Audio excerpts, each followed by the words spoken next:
경제발전소 박연미입니다.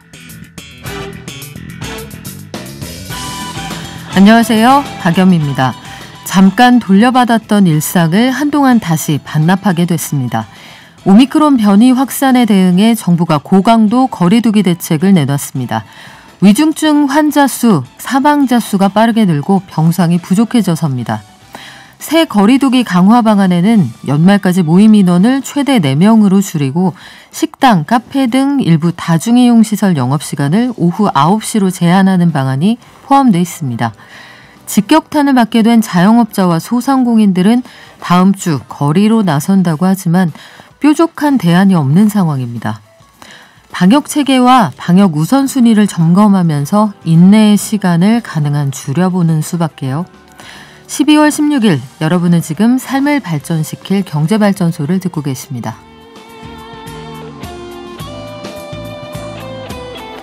첫 민간 사전청약 경쟁률 나왔는데 가장 중요하게 보는 조건이 주택의 입지였다, 이런 결과가 나와 있네요. 잠시 후에 자세히 알려드리고요.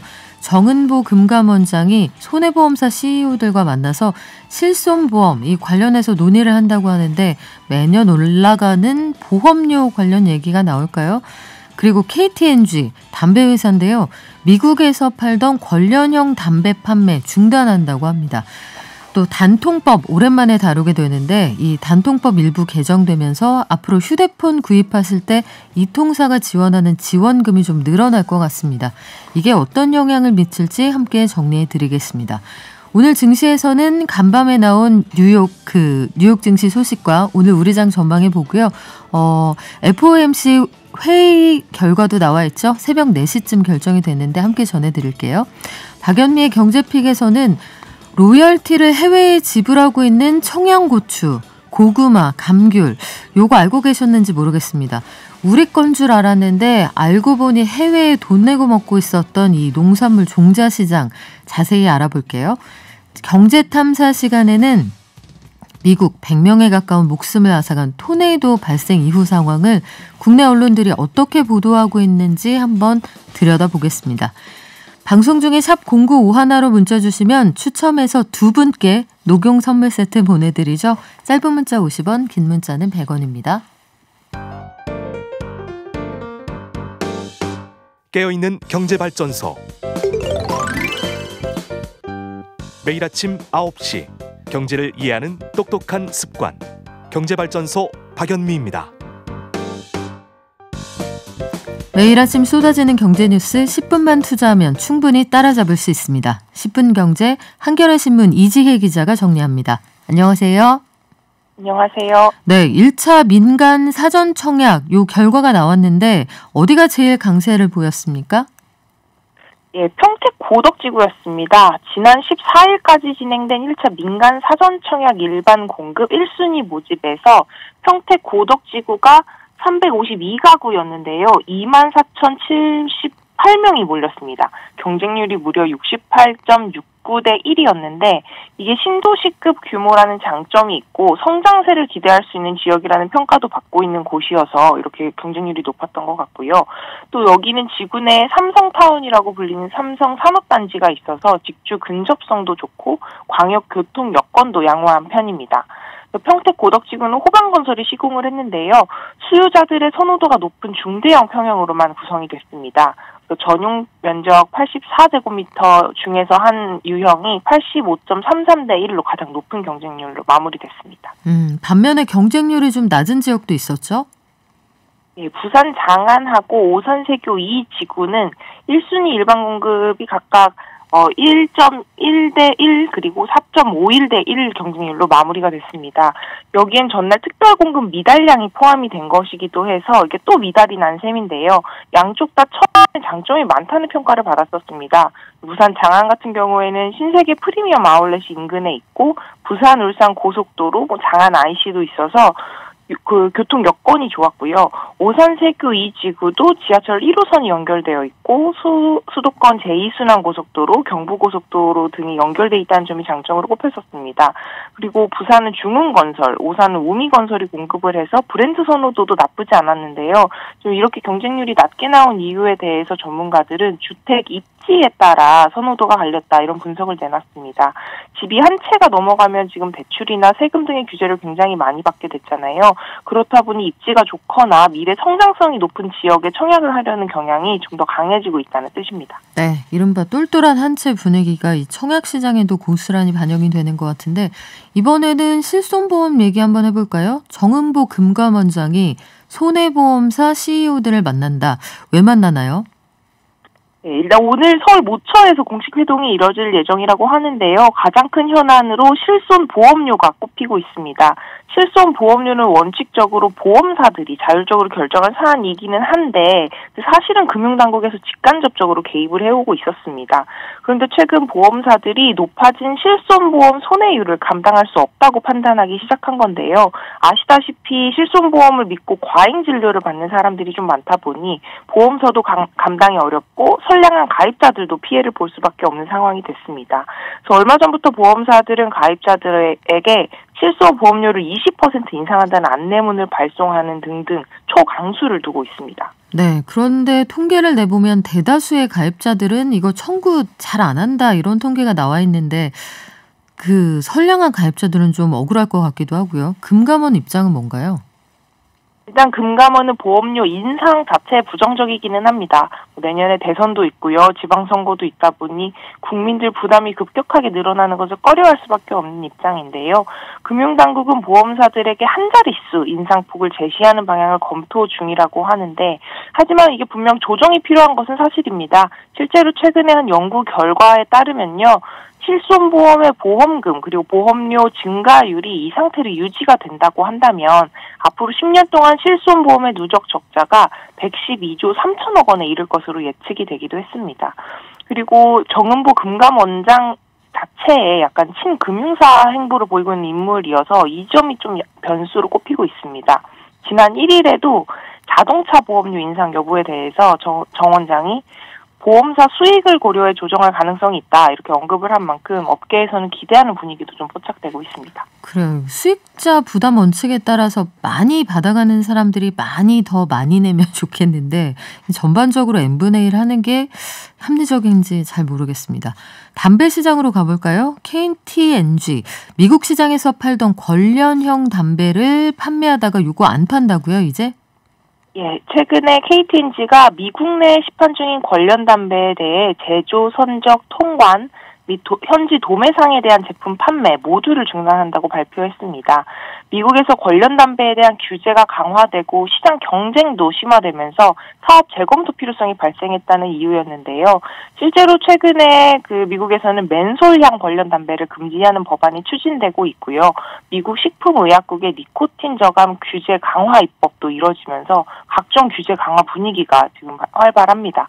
이런 상황에서 KT&G USA는 미국 내 판매를 잠정 중단하면서 이 피해를 최소화하겠다 이런 계획을 내놓은 것입니다. 네, KT&G 여기 주주 중에 외국인 주주가 많은 걸로 알고 있는데 국내 증권가에서는 이 재무적으로 얼마나 손해를 볼 걸로 예상을 하고 있나요? 국내 증권가에서는 그리 큰 영향은 없을 거라는 예측이 중론입니다. KT&G의 전체 매출 중에서 미국 내 매출이 차지하는 비중이 약 4% 수준이어서요. 전체 실적에는 큰 영향을 미치지 않을 것으로 추산된다는 것인데요. 미국 내 관련 담배 판매가 중단이 되더라도 그 규제 때문에 생겼었던 그동안의 비용을 절감할 수 있고 그리고 다른 지역에서 수출 물량을 확대해 나간다면 단기적인 재무적 영향은 그리 크지 않을 것이다. 이런 전망이 나오고 있습니다. 네, 지금까지 한겨레신문 이지혜 기자였습니다. 고맙습니다. 감사합니다. 대기 중 고농도 미세먼지가 기준치를 초과하는 미세먼지 비상저감조치 발령 시 우리가 기억해야 할 행동 요령입니다. 미세먼지가 많은 날 외출은 가급적 자제해주세요. 어쩔 수 없는 외출 시에는 KF94 마스크를 착용하시고 외출 시 대기오염이 심한 곳은 피하시기 바랍니다. 배출가스 5등급 차량은 운행을 자제해 주시고 자가용 운전 대신 대중교통을 이용해 주세요. 평소 물과 비타민C를 충분히 섭취하는 것은 몸의 면역력을 높이는 데 도움이 됩니다. 기억하고 실천하세요. 건강을 지키는 가장 빠른 길입니다.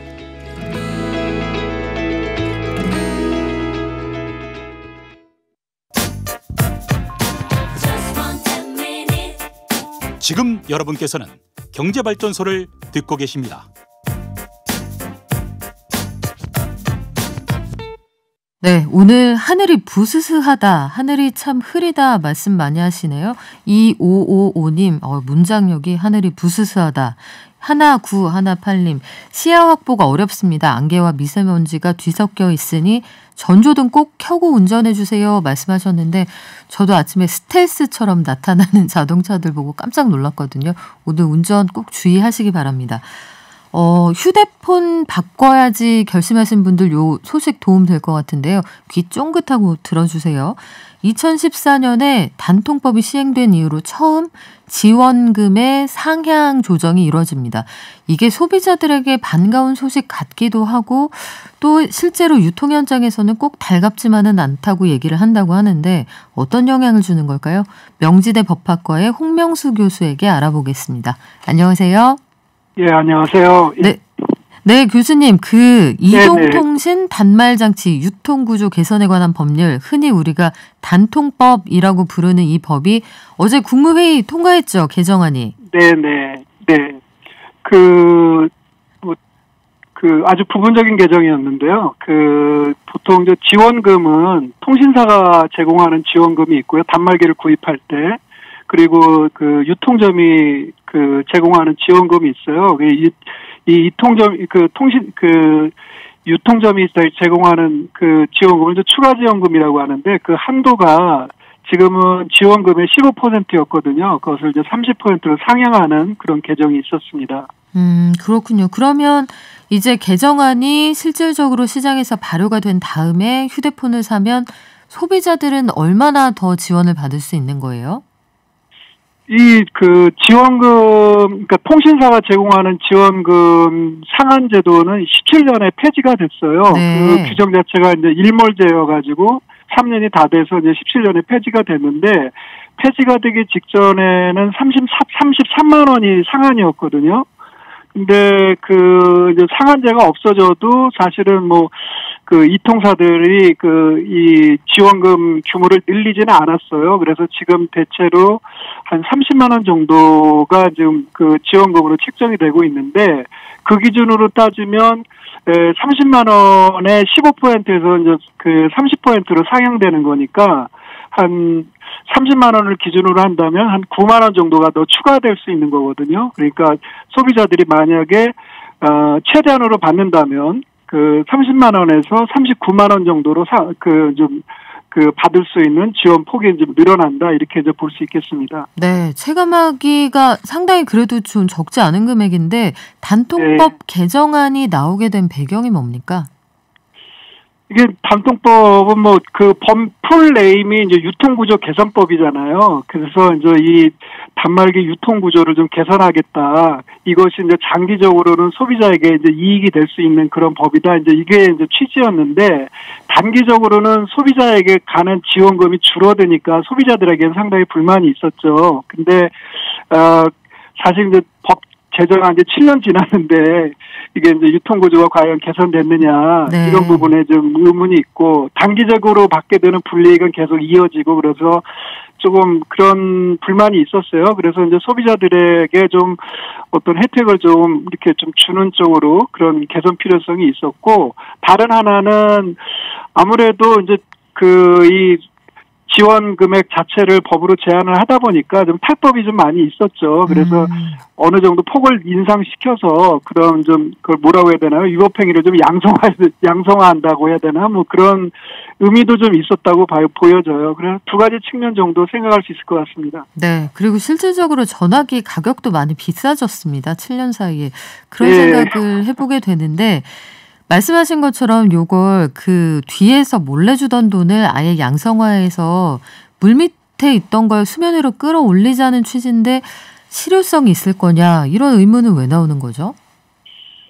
사실은 지금 물밑으로 그 제공되는 그 지원금 규모는 우리가 확실하게 이제 말할 수는 없지만 상당히 큰 것으로 지금 그렇게 이야기는 되거든요. 그래서 지금 정도의 인상폭이 그런 어떤 위법한 관행들을 해소하는데 의미 있는 기여를 할 것이냐 이런 부분에 대해서는 좀 회의적인 그런 시각들이 좀 있죠. 그렇습니까? 단말기 가격 0원 이런 거 붙여놓은 그 대리점들 가끔 있거든요. 이곳을 소비자들이 그 본인들 어떤 커뮤니티 특정 카페에 가면은 성지, 빵집 폰 이런 얘기를 또 하던데 이게 무슨 얘기예요, 교수님? 실제로 그렇죠. 근데 이제 지금 이 장려금이 있어요. 그러니까 이동통신사가 유통점에게 주는 그 지원금을 이제 장려금이라고 해서 그것도 이제 제도화 해놓기는 했는데 네. 그 장려금에 대한 제한은 없거든요. 규제는 현재 없는 상태예요. 그러니까 사실은 이 장려금은 판매에 연동해서 이제 이 통사가 지급해 주는 건데 많게는 한 40% 내지 50% 정도까지 장려금을 지급을 해요. 출고가에. 그러다 보니까 사실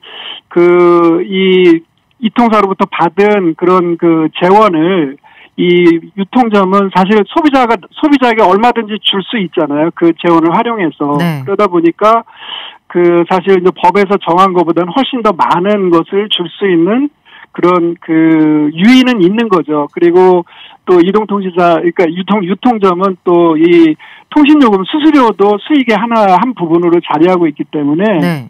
그런 부분들은 고객을 유치하는 것이 굉장히 이익이 되는 그런 유인이 돼서 그렇게 좀 저가로 또는 심지어는 0원으로 판매하는 그런 유인이 이제 그건 계속 되는 거죠. 그래서 기존의 이 지원금을 현실화하는 것으로 과연 이제 이런 것이 해소될 수 있는지 이런 부분은 좀 의문입니다. 근데 유통 대리점들 입장에서는 한 분이라도 더 기기 변경을 하려는 손님이 있으면 좋아할 법도 한데 개정안에 대해서 부정적인 의견도 꽤 많다고요? 그거는 조금 입장이 다를 거예요. 그러니까 이제 우리가 유통점도 이제 좀 차이가 좀 있지 않습니까? 좀 대형 유통점도 있고 또 아주 영세한 유통점도 있는데 이게 어쨌든 좀 자금 여력이 있는 그런 대형 유통점은 이것을 통해서 이제 고객을 유치할 수 있는 그런 계기가 이제 더 될 수 있는데 아무래도 좀 그런 부분이 좀 취약한 영세점들은 오히려 좀 더 위축될 수 있는 그런 우려도 있죠. 그래서 조금 이동통신사 유통점마다 좀 입장은 좀 다를 거라고 생각 들고요. 그리고 전반적으로 어쨌든 이 제도는 소비자에게 이익이 좀 가는 제도잖아요. 그리고 그 이익이 가는 부분을 통신사하고 유통점이 이제 나눠서 부담하는 건데 이제 유통점의 어떤 부담이 분명히 있죠. 그래서 이제 그런 부분에서도 좀 반대 의견이 나올 수 있다고 생각합니다. 유통점들은 본인들 사이에 경쟁이 과열돼서 장려금 많이 있는 유통점으로 손님이 몰릴까 봐 요걸 우려한다는 얘기인데 결국 교수님 이 단통법 개정안이 소비자들에게 혜택이 좀 갔으면 한다 해서 나온 거잖아요. 실질적으로 네네. 어떻게 혜택이 좀 돌아가겠습니까? 조금은 가겠죠. 이게 어쨌든 좀 조금이라도 지원할 수 있는 금액이 좀 커진 거니까 네. 어떻게 가긴 갈 텐데 이게 이제 이 법이 의도했던 거는 유통구조 전반을 개선해서 궁극적으로는 이제 소비자가 더 저렴한 통신요금과 더 저렴한 단말기를 구입할 수 있는 그런 시장 구조를 만들자. 이게 이제 궁극적인 목적이잖아요. 근데 이제 그런 목적에 비춰보면 사실은 임시방편격인 그런 측면이 이제 강한 그런 개정이다 이런 생각이 들어요. 네, 실질적으로 시장에서 이 제도가 어떻게 도입이 돼서 운영이 될지 요거 보고 다음에 한번 더 모셔야겠어요. 지금까지 네, 명지대 알겠습니다. 법학과의 홍명수 교수였습니다. 고맙습니다. 네, 고맙습니다. 예. 네, 저희 연말 이벤트 알고 계시죠? 경제발전소가 당신의 서재를 채워드립니다. 경제발전소 컬렉션으로요. 저희 최신 경제도서 선물로 드릴 건데요. 출석 체크 열심히 해주시는 분들 저희가 매일매일 체크하고 있거든요. 그리고 부지런히 저희 인스타그램 따라와 주시는 분들, 친구 손잡고 와주시는 분들 모두 감사의 인사 드리고 싶어서 준비했습니다. 최우수상, 팔로미상, 뿜뿜상, 개미상 각각 2분씩 뽑아서 책 5권씩 보내드리고요. 대상 한 분께는 10권 몰아드립니다. 자세한 내용은 저희 홈페이지나 인스타그램 활용해 주세요. 경제를 아는 가장 최고의 지름길. 첫 번째, 매주 평일 오전 9시부터 1시간 TBS 라디오 FM 95.1MHz와 TBS 앱을 엽니다. 두 번째, 유튜브와 팟빵을 통해 언제든 경제발전소를 만날 수 있습니다. 경제를 이해하는 똑똑한 습관. 경제발전소 박연미입니다.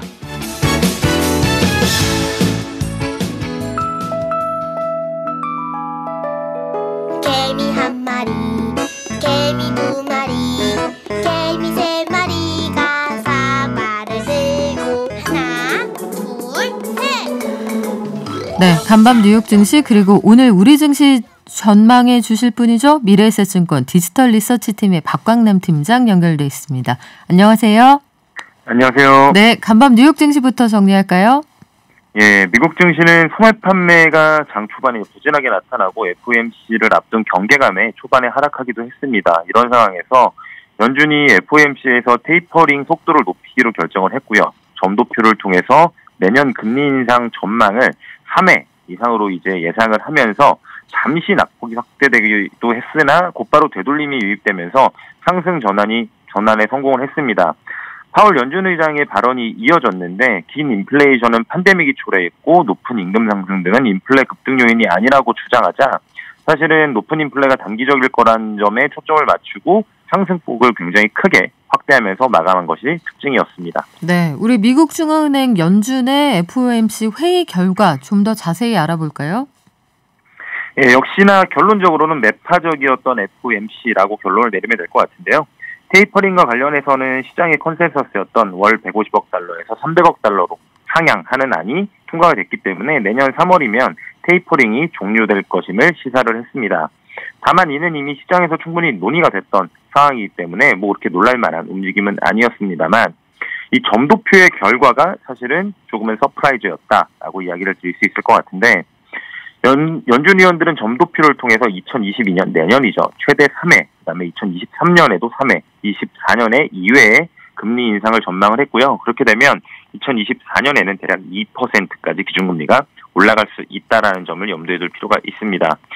일각에서 내년 금리 3회 인상을 이야기하는 시장 참여자들도 있었지만 시장의 예상치는 1회 또는 2회 정도가 우세했던 상황이었기 때문에 이번 결과는 확실히 매파적이다라고 이야기를 드릴 수 있을 것 같고요. 이외에도 실업률 전망치는 기존의 4.8%에서 내년에 4.3%로 하향됐고요. 오히려 인플레이션 전망치는 상향됐습니다. 그러니까 결론적으로 연준의 두 가지 책무 중에 고용시장은 호조를 보일 것으로 전망하고 인플레 전망은 높을 것으로 예상을 했기 때문에 매파적으로 갈 수밖에 없었다라고 보시면 됩니다. 다만 시장은 강하게 반등을 줬는데요. 미리 선반영됐다는 측면과 파월 의장의 발언 영향으로 볼 수가 있습니다. 그래서 저희가 파월 연준 의장의 의견까지도 좀 들어보면 기자회견을 통해서 예상보다 긴 인플레이션은 팬데믹이 초래했으며 높은 임금 상승 등은 인플레 급등 요인이 아니라고 주장을 했습니다. 즉 높은 인플레가 단기적인 요인이기 때문에 내년에 인플레이션은 둔화될 것이라는 의견에서는 벗어나지 않았다는 점이 주식시장에서 긍정적으로 받아들였고요. 그리고 연준 위원들이 이런 상황을 토대로 금리 인상을 급진적으로 할 게 아니라 점진적으로 올릴 것이다라고 이야기한 부분도 조금 우호적이었고 또한 테이퍼링이 종료된 이후에나 금리 인상이 가능할 것인데 그 시점도 아직 미정이라고 말한 부분 이런 부분들이 시장에서는 긍정적으로 해석된 부분이라고 보면 될 것 같습니다. 네, 우리 증시는 어떻게 출발했습니까? 예, 일단은 우리나라 증시도 매파적인 FOMC에도 불구하고 미국 증시가 장 후반 막판에 상승폭을 크게 확대한 영향으로 양대 지수 모두 약 1%대 상승 출발을 했습니다. 2차전지, 반도체, 바이오 등 거의 대부분의 업종이 상승세를 좀 보이고 있고요. 수급적으로도 외국인이 코스피에서 현선물 매수세를 지속하고 있기 때문에 그 부분은 좀 긍정적으로 보입니다. 달러원 환율도 1180원 초반대까지 하락을 하는 움직임들이 나타나서 지금은 위험자산 선호 심리가 높아져 있는 상황이구나라고 볼 수 있고요. 오늘 강하게 3천선을 돌파를 하면서 시작이 됐는데 이 3,000선 지지 여부도 나름 연말까지의 움직임을 봤을 때 중요한 자리지 않을까라고 생각이 듭니다. 네, 오후 시장 함께 지켜보겠습니다. 지금까지 미래에셋증권 디지털 리서치팀의 박광남 팀장이었습니다. 고맙습니다. 감사합니다. 네, 저희 모임 자제해 주십사 말씀 많이 드렸는데 많이들 취소하셨다는 얘기 듣고 있습니다. 마스크 착용 꼭 해주시고요. 사회적 거리 두기도 계속해서 유지해 주시기 바랍니다. 아빠 찬스다 뭐다 그러잖아요. 기본적인 거. 네, 소상공인이 웃으면서 이렇게 장사할 수 있고 살아갈 수 있게끔. 우리 경제에서 기회만큼은 공정해야 된다. 평등해야 된다라고 생각합니다. 노력하면 지속 가능한 그런 살맛 나는 경제. 바쁜 생활 속에서 반드시 챙겨야 하는 경제 소식. 경제 이슈의 핵심을 짚어드립니다. 발빠른 경제발전소 박연미의 경제픽. 네, 요즘 매운맛이 유행인데 혹시 짜장면에 청양고추 올려 드시는 거 좋아하시나요? 저는 이 매운 짜장 정말 좋아하는데요. 청양고추 우리가 사 먹을 때마다 독일에 돈이 흘러간다고 합니다. 고구마, 양파를 먹을 때는 일본의 한 7-80%가 건너간다고 하고요. 파프리카는 네덜란드에, 제주도 감귤은 8-90% 요거 일본 품종이어서 역시 우리 사 먹을 때마다 그쪽이 같이 돈을 번다고 하는데 약간 억울하기도 하지만 품종에 대한 로열티를 그들이 가지고 있어서라고 하는데요. 이런 농산물 품종에 대한 로열티 그리고 국산화가 왜 중요한지 서울대 식물생산과학부의 강병철 교수와 함께 알아보겠습니다. 안녕하세요. 교수님 또 매운맛으로 유명하시잖아요. 네. 매운맛의 과학 다음에 이것도 한번 같이 공부해보고 싶은데 네. 일단 종자 로열티가 무엇인지 이거부터 좀 알려주세요. 네네. 우리가 앞서도 핸드폰 얘기를 하셨는데 기술료라고 보시면 되고요. 그러니까 식물은 신품종은 이제 일종의 지적재산권이거든요. 그래서 지적재산권인데 이걸 특허법이나 아니면 식물 신품종 보호법에 의해서 보호를 하게 돼 있어요. 왜냐하면 이 개발하는데 보통 1년생 식물은 10년, 과수는 한 30년 이렇게 걸리거든요. 그러니까 그걸 개발한 사람들을 보호해줘야 다음에도 이거를 이제 계속 개발을 할 거 아니에요. 그래서 이제 이러한 신품종을 보호하는 국제 조직이 있는데 그거를 이제 국제 식물 신품종 보호 동맹이라고 하고요. 거기서는 이제 식물 신품종에 대한 국가 간 협력을 위해서 설립이 돼서 공조하는 이런 조직이 되겠고 우리나라는 2002년에 가입을 했고요. 네. 2012년부터 모든 작물을 이제 품종 보호 대상 작물로 지정해 가지고 보호를 하고 있습니다.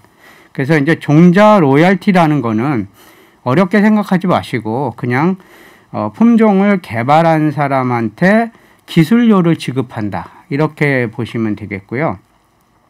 그래서 이제 그거를 자기가 실시한다고 얘기하는데 자기가 팔 수도 있고 제3자가 팔 수도 있는데 만약에 이제 제3자가 판다. 예를 들어서 이제 그 독일에서 장미 품종을 개발을 했다.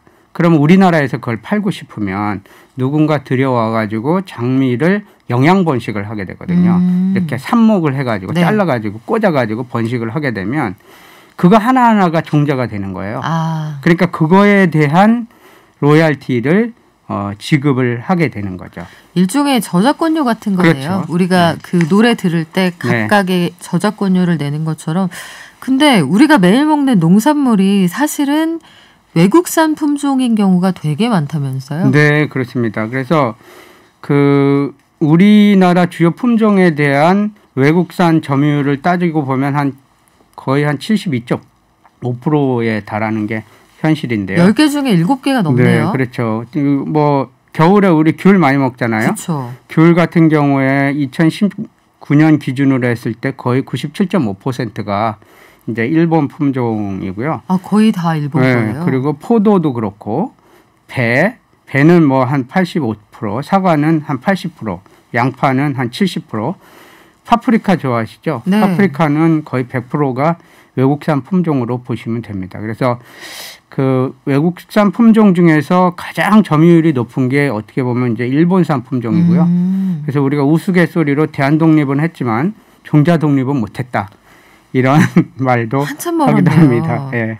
실제로 그렇군요. 이 반도체 관련 소재 부품 우리 얘기 한동안 많이 했었잖아요. 네네네. 그것만 문제가 아니군요. 그렇죠. 반도체 관련 소재 부품이 일본 의존도가 굉장히 높아가지고 뭐 작년 재작년 이렇게 고생했잖아요. 그런 거 마찬가지로 이게 이제 종자가 일본 의존도가 높아가지고 뭐 심각한 상황으로 갈 수도 있습니다. 좀 전에 말씀드린 것처럼 뭐 꿀고구마, 호박고구마 뭐 이런 것들 80-90%가 일본 품종이고 제주 감귤도 한 말씀드린 것처럼 90% 이상이 일본 품종입니다.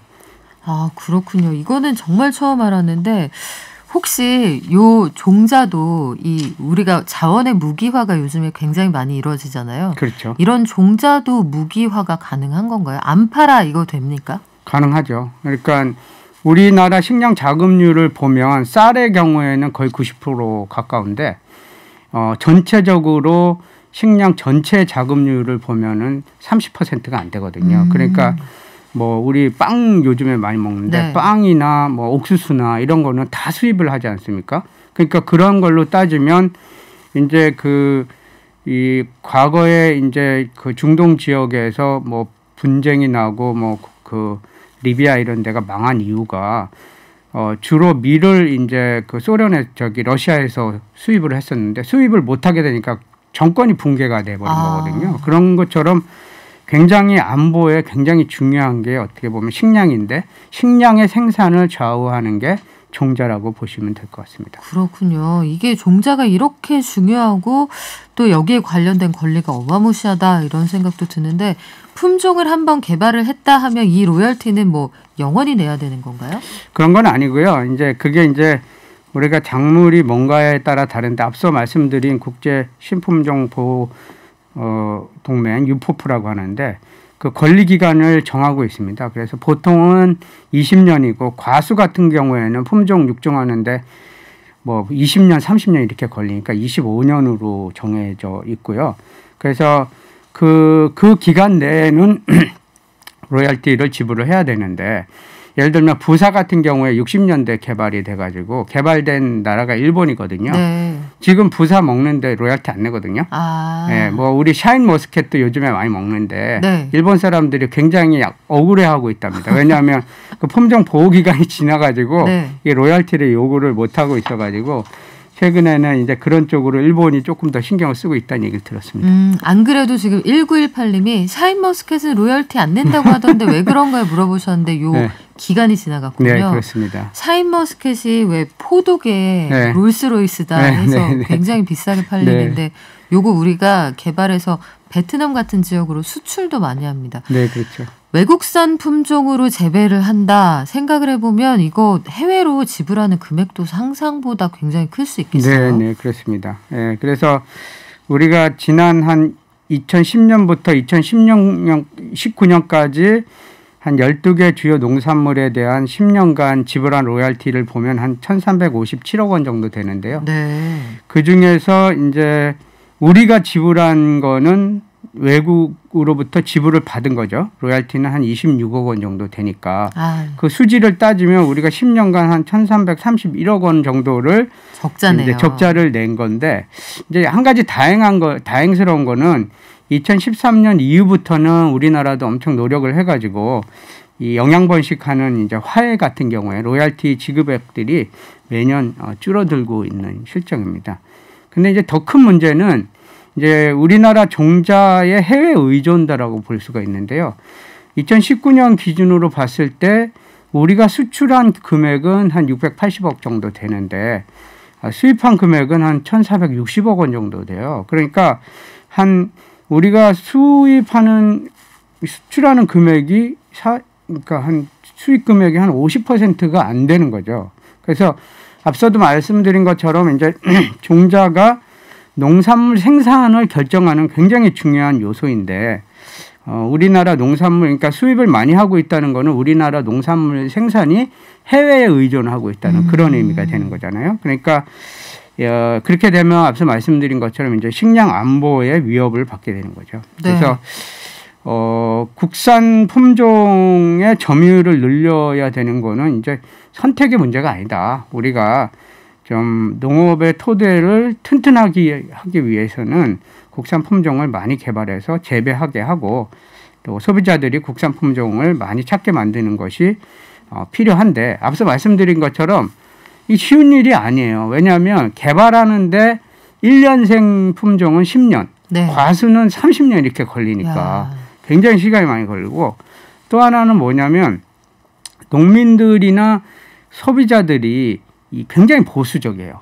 그러니까 입맛이 잘 안 바뀌는 안 바뀌죠. 입맛도 안 바뀌고 농민들은 자기가 한번 심었던 품종은 계속 심으려고 그래요. 하던 거 관성이 있으니까. 그렇죠. 관성이 있으니까. 네. 왜냐하면 잘못 심으면 농사 다 망치니까. 기회비용이 크니까 그렇죠. 그러실 수 있어요. 네, 그러니까 제가 이제 과거에 이제 파프리카 사업단이라는 데 참여를 했는데 거기 농민 파프리카 자조회 사람들이 국산 품종을 개발을 해도 우리는 리스크 테이킹 안 하겠다. 뭐 이런 정도로 굉장히 원래 농사 짓던 거 잘 되는데 요거 네. 위험 부담을 질 수가 없다. 그렇죠. 그렇죠. 네. 그렇군요. 파프리카가 이 알록달록하고 예쁘고 비타민도 많다고 해서 다 좋아하시거든요. 네네. 그런 사연이 있군요. 네. 근데 교수님 이 좀 무식한 질문일지 모르겠는데 파프리카하고 피망은 어떻게 다른 겁니까? 파프리카하고 피망은 우리가 이제 단고추라고 얘기하거든요. 네. 아까 이제 청양 얘기하셨는데 고추류에서 단맛이 네, 단맛이 난다. 네. 그런데 이제 파프리카는 주로는 이제 과거에 우리 먹을 때 이 잡채 같은 데 썰어 가지고 네. 먹는데 기억하시면 이제 파란 녹색이잖아요. 녹색 빨간색. 네, 녹색인 거고 네. 녹색 상태로 먹는 거고 파프리카는 그게 익으면 빨간색, 노란색, 오렌지색이 되거든요. 그게 신호등처럼 색깔이 바뀐 거였어요? 네, 그렇습니다. 완전히 다른 게 아니고요. 네. 근데 이제 약간은 좀 달라요. 그러니까 익은 상태로 먹어야 되니까 과피라고 하는데 과피가 네. 조금 더 두껍고 이 물이 좀 많이 나오고 이런 특성이 있습니다. 그렇군요. 네. 이게 완전 남이 아니었다는 거 저만 모르진 않았을 거라고 생각해요. 네. 근데 오늘 같이 공부하다 보니까 우리나라 품종 관련해서 좀 속상한 얘기가 있더라고요. 우리가 그 동아시아 외환위기 당시에 97년도에 IMF에 돈 껐을 때 요때 우리 품종이 해외로 많이 나갔다면서요? 네. 그 1997년 IMF가 오면서 이제 우리나라 60세 이상의 분들은 이제 종자회사를 많이 기억을 하실 건데 흥농종묘, 중앙종묘 이런 종자회사들이 있었는데 그런 종자회사들이 이제 몬산토, 신젠타, 일본 사카다 이런 데 다 팔려가지고요. 그렇게 팔리니까 그 회사만 팔리는 게 아니라 이게 그 회사가 가지고 있던 유전 자원, 품종, 그리고 그 회사가 그때까지 축적해 놓았던 기술 이런 것들이 다 빠져나가게 되는 거죠. 너무 아깝네요. 네. 몬산토 이런 회사들은 세계 곡물 시장에서 정말 갑 오브 갑 아니겠습니까? 그렇죠.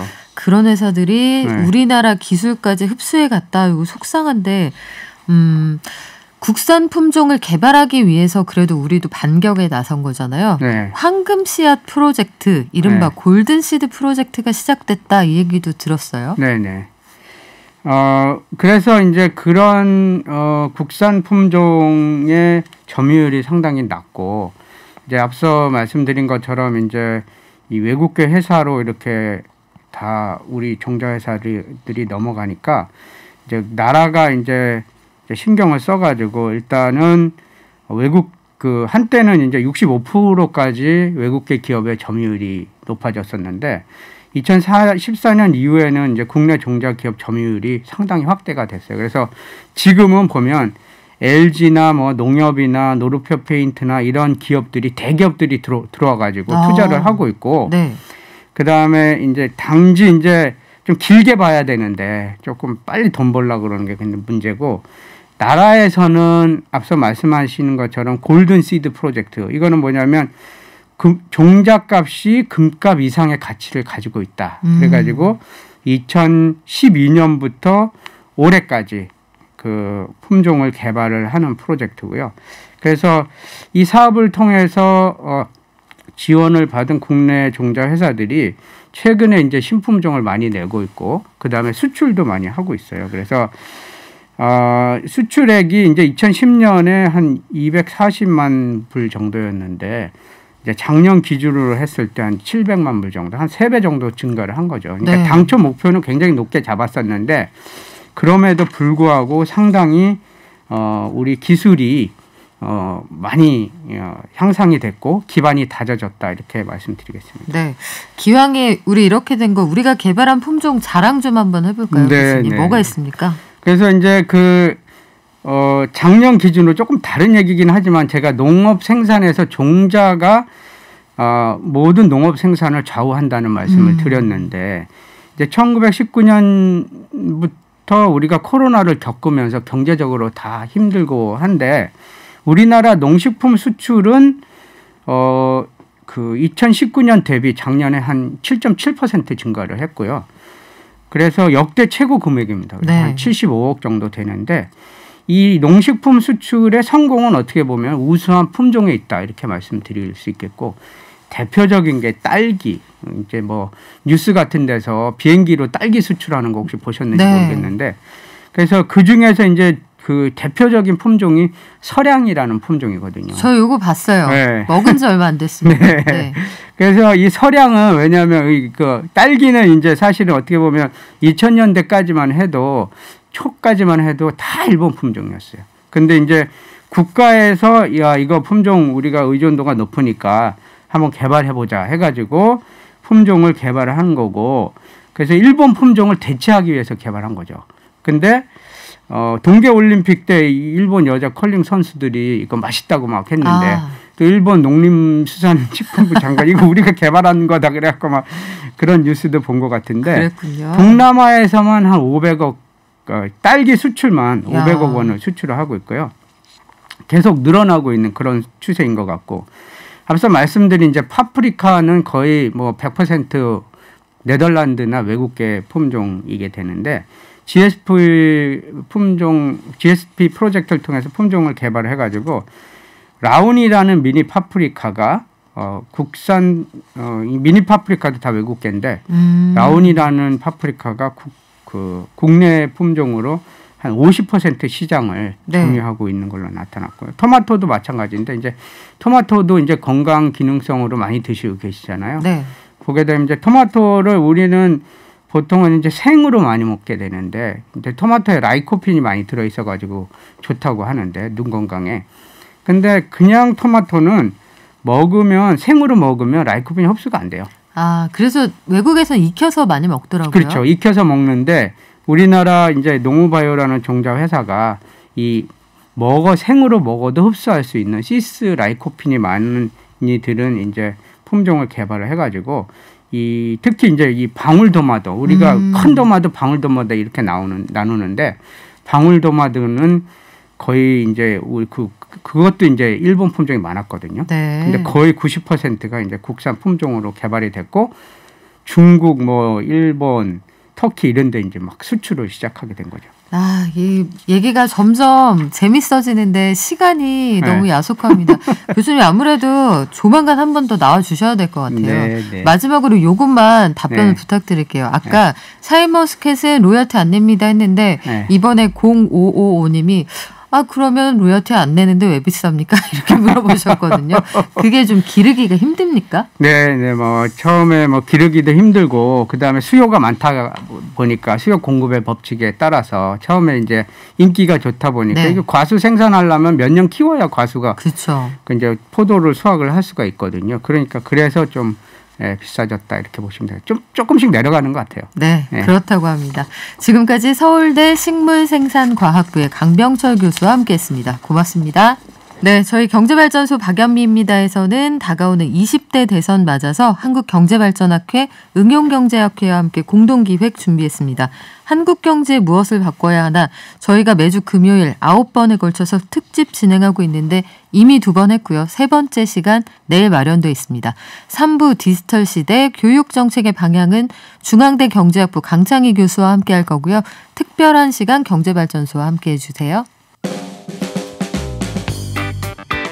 범람하는 거짓 정보와 가짜 뉴스, 공정한 경제를 말합니다. 깊이 있는 경제발전소 박연미의 경제탐사. 네, 전국에서 이 종자 얘기 반응이 뜨겁습니다. 오주의 마녀님, 저희 식구시죠? 일본 품종인 육보딸기는 사라졌는데 장희는 남아서 요즘 비싸게 팔립니다.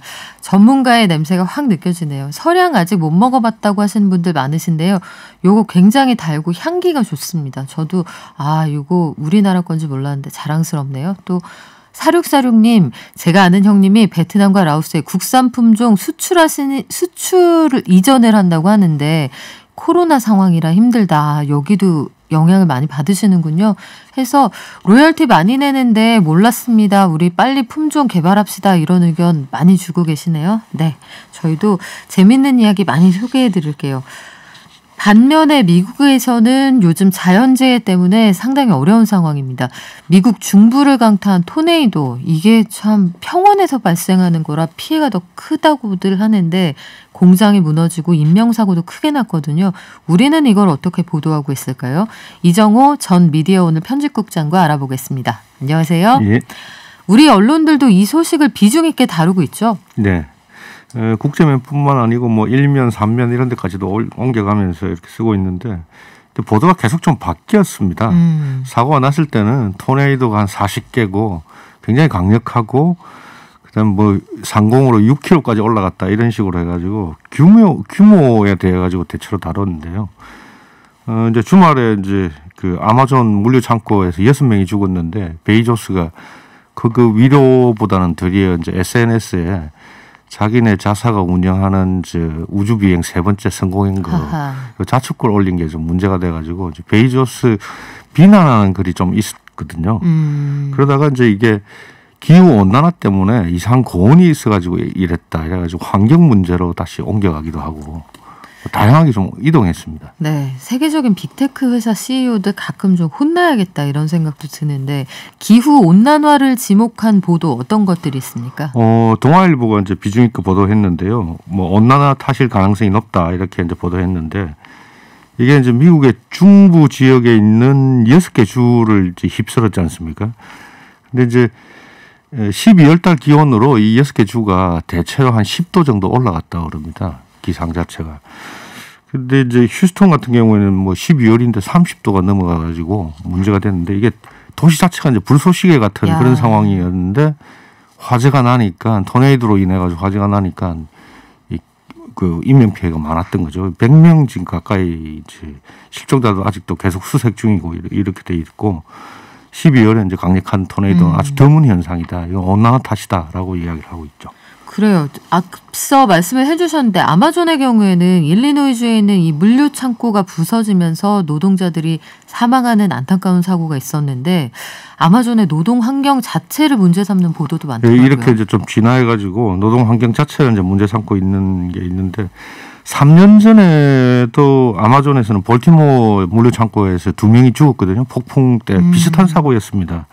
그런데 이번에 이제 6명이 죽은 이곳은 대피를 화장실로 했는데 휴대폰을 못 들고 들어가게 하니까 연락할 수 있는 길도 없고 기상 정보를 접할 기회도 없고 뭐 단수 다 된 상태에서 이렇게 이제 사망이 일어난 거죠. 근데 이제 휴대폰 못 들고 들어간 거는 아마존만 그런 게 아니거든요. 쿠팡이 떠오르네요. 올해 6월이죠. 올해 6월에 이천 물류 창고 때도 최초 발견자가 신고를 못 했잖아요. 휴대폰이 없어 놓으니까 그냥 퇴근해 버렸죠. 콜센터 대부분도 지금 그렇게 하고 있고요. 그렇습니까? 그래서 아마존의 고용 구조가 이번 토네이도 이후에 이걸 조명해야 한다 이런 보도가 있다는 것 같더라고요. 이게 경향신문이 보도를 했는데 아마존 그 고용 환경의 민낯 이렇게 제목이 달려 있는데 이 뉴욕타임스 보도를 그대로 대부분 인용했는데 뉴욕타임스가 꽤 꼼꼼하게 다뤘습니다. 94년도에 만들어져서 30년이 채 안 됐는데 세계 시총 5위지 않습니까? 어마어마하죠. 예. 30년 안 된 기업이. 그렇게 해가지고 엄청난 부를 획득을 했는데 25만 명을 고용하고 있긴 하지만 문제는 이게 3,000 개 정도의 하청회사에 소속된 간접고용 비정규직인 거죠. 그러다 보니까 이제 이번에 사고 난 1, 2주의 창고 같은 경우에는 190명이 근무하는데 7명이 풀타임 노동자였다 그러더라고요. 나머지는 다 비정규직, 하청업체 소속. 사고 난 사람들은 다 하청회사 소속이고. 그러다 보니까 이 경찰서장이 지역에서도 어디에 몇 명이 근무하고 있고 어디에 그 어느 라인에 몇 명이 있는지를 파악하는데 시간이 더 걸렸다. 뭐 이렇게 이야기하기까지도 하거든요.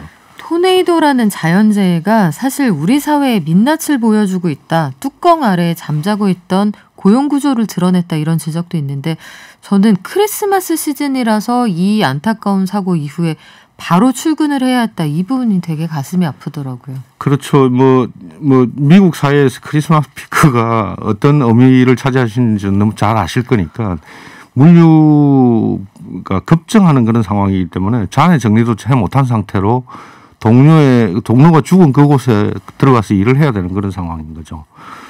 근데 이제 미국 노동부가 이제 조사에 들어갔거든요. 네. 이 공장만 집중적으로 이 자그마한 물류창고 하나를 가지고 6개월 동안 조사하겠다고 그랬습니다. 그래서 아마도 이제 어떤 안전 규정들을 위반했는지를 6개월 뒤에는 이제 다시 보고서 형태로 접근해가지고 나오겠죠.